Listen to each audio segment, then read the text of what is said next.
Hello, everyone. Welcome back. I hope you're all doing well.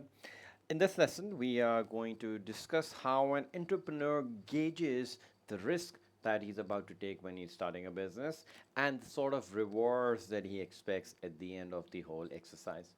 So, as we discussed, for an entrepreneur, the most basic part of the definition is to be a risk taker. Right? Now, what is it that the entrepreneur is risking when they start a business? And what is it that they're expecting to get as a reward towards the end of it is our topic of discussion in this lesson. And let's start by introducing our entrepreneur here. Let's say this lady has decided I'm going to start a business and she's got her own ideas and she's trying to come up with money and trying to start off a business venture. Now, as soon as she decides that I'm going to start a business, there's a few things that she puts on the line right away. And the first, and in my very humble opinion, the most obvious and the most important thing is the idea itself. You would have worked hard on getting one idea, one unique concept that you feel might be the right break for you in your business career, and this is the right time and the right place and the right idea for you to start your own venture. Well, the moment you decide to work on it, and the moment you launch it, it becomes public knowledge. And any of the copycat companies out there will happily copy your successful product. And when someone tries to copy an original, they will always be able to make it at a cheaper price. So they may be able to sell it at a lower price as well. So that is the risk that you're taking when you put your idea out there.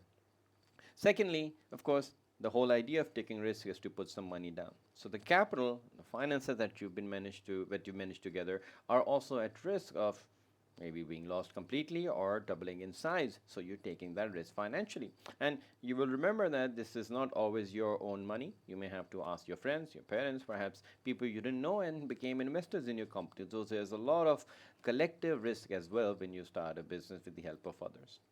And finally, the time that you're putting into it, the effort, the best years of your life, the best ideas, you're putting all of that into this right business venture for you. Now, when you do risk all of this, the expectation is that there is a nice pot of gold at the end of it all, a nice reward waiting for you. So for any entrepreneur, the reward comes in few ways. And one, of course, is that when you launch a product, you want it to not just remain a product, you want it to become a recognized brand, something that people just have it on the tip of their fingertips that this is the product I want. If you think of, like, for myself, if I'm thinking of a really hot day, nice summer day, and I need a drink, immediately the image in my mind is a glass bottle Coca-Cola, absolutely chilled. That's the power of a brand, that you're thirsty and the only thing you can think of is a chilled Coca-Cola. So you want to become a brand, right? But on top of that, you've put in so much money, and just the name won't help you run your household. You will also need money. So you want to see your investors multiply from this situation to get into this situation will be a pretty nice thing, right? So you want to make money.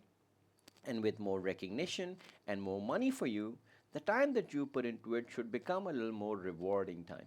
And that's where you feel a little more sense of achievement about the things that you have achieved in your life.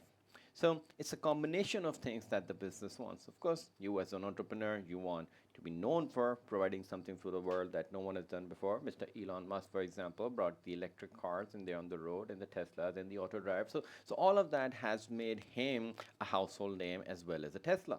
And he's become the richest man in the world along the way.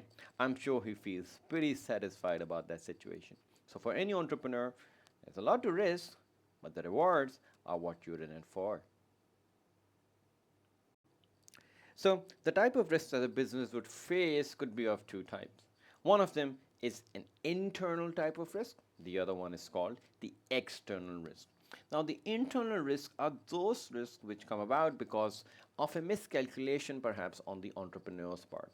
Maybe you've calculated something wrong. Maybe you've gone to the market with the wrong price. Maybe with the wrong promotion method. Maybe the product wasn't just right. Maybe your workforce wasn't motivated enough. Maybe you didn't put in enough money. So things when things go south because of something that happened within the business, we call that an internal risk caused by entrepreneurs' own misjudgments, for example, choosing the wrong method of promotion. The other kind of risk It's called your external risk.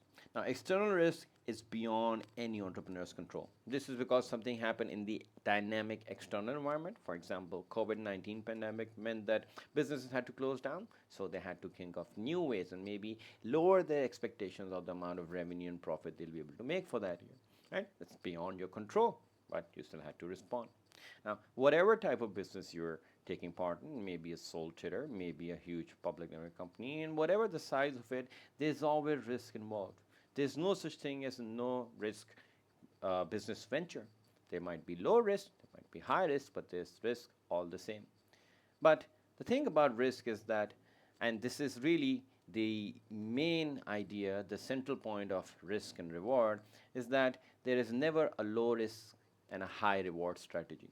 For any entrepreneur, if you want a high reward, you want a high risk strategy. If you want a low risk strategy, you're going to get low reward. Now, high risk means you can gain quickly and you can lose quickly as well. Low risk means you gain slowly, but you also lose slowly.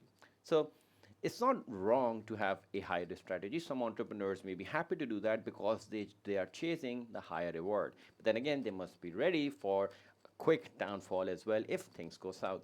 But if you take a low risk strategy, that's also fine. That means a person is happy to wait out, go for the long run returns, and see it build up over a period of time. So high risk or low risk is equally fine, but an entrepreneur must decide that for him or herself because the rewards that wait for him are pretty nice.